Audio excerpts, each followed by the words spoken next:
I'm going to shoot a little video today on setting up trail cameras.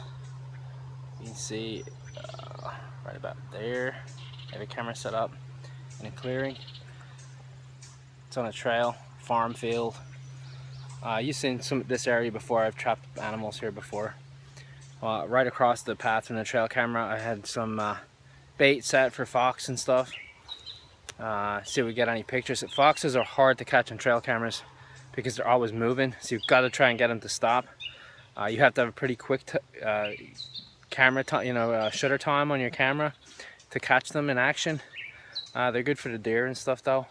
Have some early season photographs of deer just to see what's on the farm here.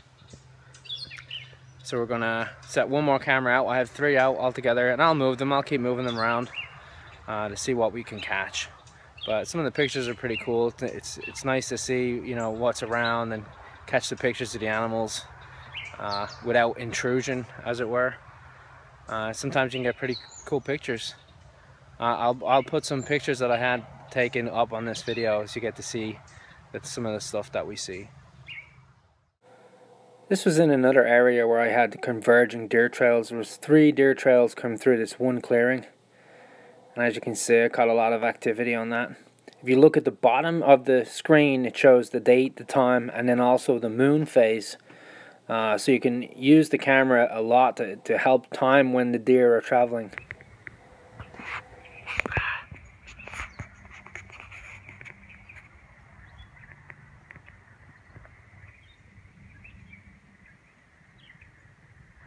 See the young little bucks lying down there. Sorry about the shaky, but I'm shooting it through my binoculars.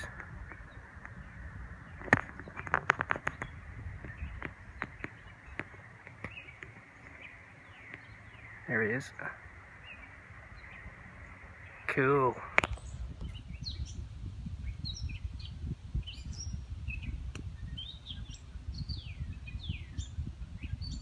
First buck of the year there. Little spike buck. Just set a trail camera out, gonna see if we can see any more. Seems to be on his own there, he's just laying out in the sun. Okay, I have one more camera set right here behind me. You can sit in the tree. I just use regular bungee straps to attach them.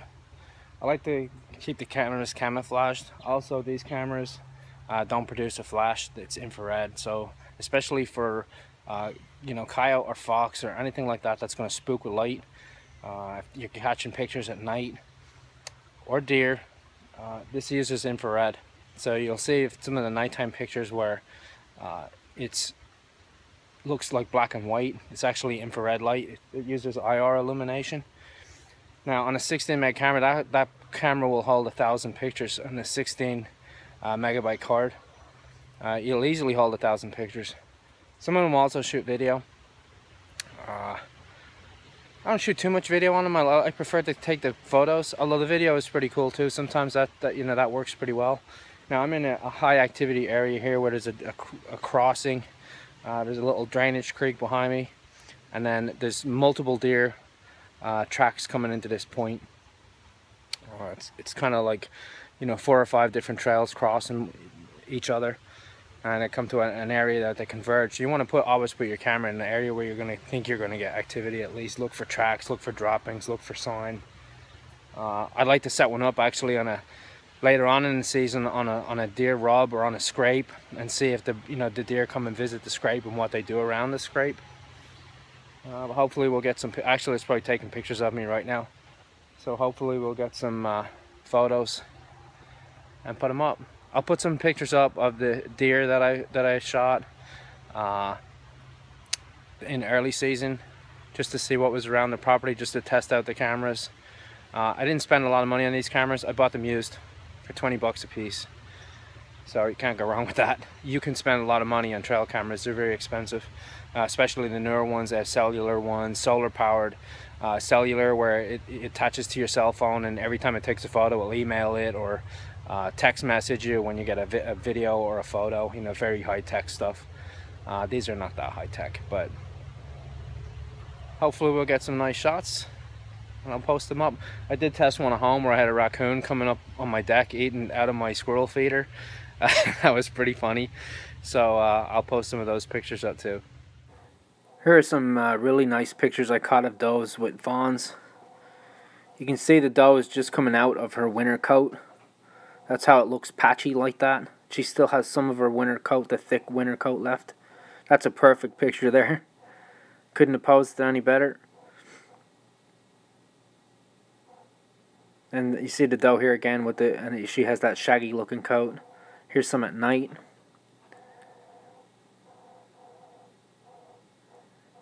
Here's some pretty close shots. There's 2 deer together. I have another photo where there was 3 deer. Here's a nice young buck.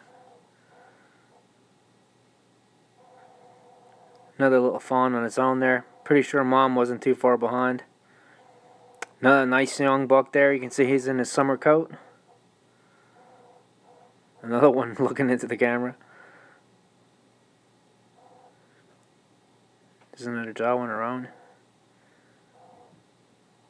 A lot of does with fawns. That's good. That's a good sign.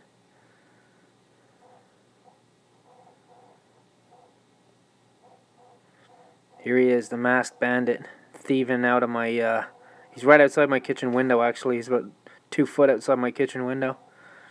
Eating out of the squirrel feeder. Little young coon. Whoa, I thought this was a Sasquatch. I caught myself on camera setting it up. There he is, the little cub fox. Just caught him. Here she comes now out to eat the soybeans.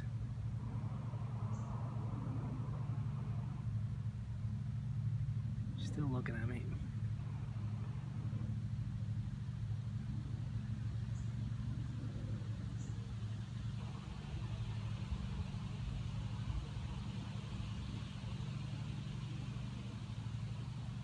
She was up on the crest of the hill of corn. She didn't see me coming down the edge of the woods. Pretty cool. Well, here's a good sign for setting for trail cameras. I've had a lot of rain recently. A lot of rain. So the ground is pretty soft. Got some white acorns in here stuff too. You'll see here there's doe tracks, and then I have real small little fawn tracks as well, and they continue on down. I'm on the edge of a big soybean field here, and then where the trees are here, of course the soybean they don't plant, and because they can't mow it either, so they keep a distance from if they have overhanging trees like this, so they don't run the machines into it. But where the dirt is really soft here, you can see where the deer activity is, where they're cruising along the field. So anywhere, an area along here like that big tree there, that would be a good spot for a trail camera.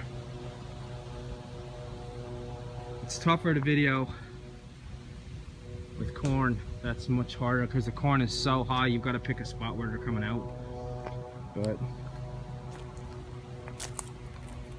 can see here, there's lots of tracks here, all the way along here. You see, I brought my apprentice. There's more tracks. There's some real clear tracks. See, they're all the way along here.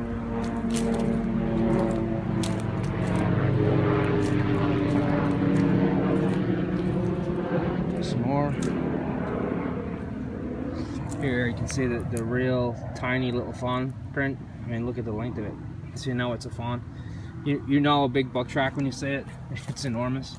Here's another little fawn print. But hopefully the fawns are getting bigger. They seem to be doing okay. Alright, let's move on.